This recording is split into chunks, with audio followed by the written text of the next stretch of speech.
Chapter 5. There were 6 large gray tents, and each one had a black letter on it: A, B, C, D, E, or F. The first 5 tents were for the campers. The counselors slept in F. Stanley was assigned to D tent. Mr. Pendanski was his counselor. "My name is easy to remember," said Mr. Pendanski as he shook hands with Stanley just outside the tent. "3 easy words: pen, dance, key." Mr. Sir returned to the office. Mr. Pendanski was younger than Mr. Sir, not nearly as scary looking. The top of his head was shaved so close it was almost bald, but his face was covered in a thick, curly black beard. His nose was badly sunburned. "Mr. Sir isn't really so bad," said Mr. Pendanski. "He's just been in a bad mood ever since he quit smoking. The person you gotta worry about is the warden. There's really only one rule at Camp Great Lake: don't upset the warden." Stanley nodded, as if he understood. "I want you to know, Stanley, that I respect you," Mr. Pendanski said. "I understand you made some bad mistakes in your life, otherwise you wouldn't be here. But everyone makes mistakes. You may have done some bad things, but that doesn't mean you're a bad kid." Stanley nodded.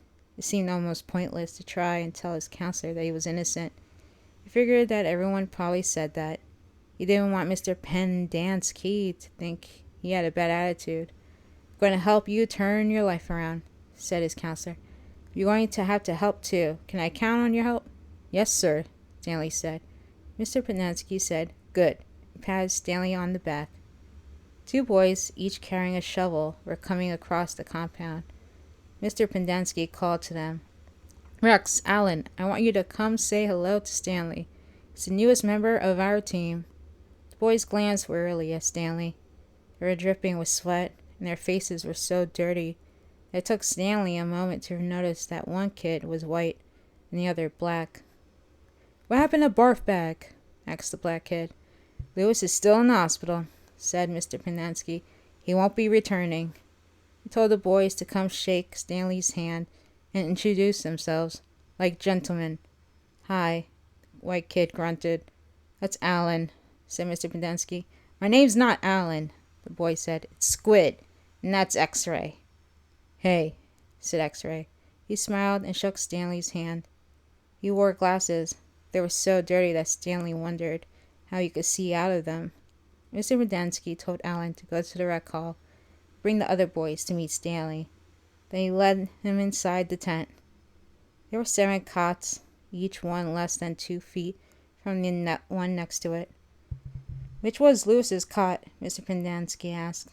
"Barback slept there," said X-Ray, kicking at one of the beds. "All right, Stanley, that'll be yours," said Mr. Pendanski. Stanley looked at the cot and nodded.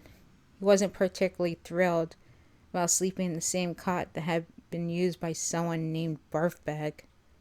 7 crates were stacked in 2 piles at one side of the tent. The open ends of the crates faced outward. Stanley put his backpack, change of clothes, and towel in what used to be Barfbag's crate. It was at the bottom of the stack that had 3 in it. Squid returned with 4 other boys. First 3 were introduced by Mr. Pendanski as Jose, Theodore, and Ricky. They called themselves Magnet, Armpit, and Zigzag. "They all have nicknames," explained Mr. Pendanski. "However, I prefer to use the names their parents gave them, the names that society will recognize them by when they return to become useful and hard-working members of society. It ain't just a nickname," X-Ray told Mr. Pendanski. He tapped the rim of his glasses. "I can see inside you, Mom. You got a big, fat heart." The last boy either didn't have a real name, or else he didn't have a nickname. Both Mr. Pendanski and X-Ray called him Zero. "You know why his name's Zero?" asked Mr. Pendanski. "Because there's nothing inside his head." He smiled and playfully shook Zero's shoulder. Zero said nothing. "And that's Mom," the voice said. Mr. Pendanski smiled at him. "If it makes you feel better to call me Mom, Theodore, go ahead and call me Mom." He turned to Stanley. "If you have questions, Theodore will help you. You got that, Theodore? I'm depending on you."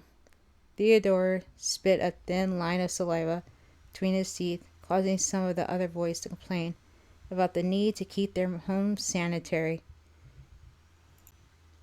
"You were all new here once," said Mr. Pendanski. "You all know what it feels like, counting on every one of you to help Stanley." Stanley looked at the ground. Mr. Pendanski left the tent. Soon the other boys began to file out as well, taking their towels and change of clothes with them. Stanley was relieved to be left alone. He was so thirsty he felt as if he would die if he didn't get something to drink soon. "Hey, Theodore," he said, going after him.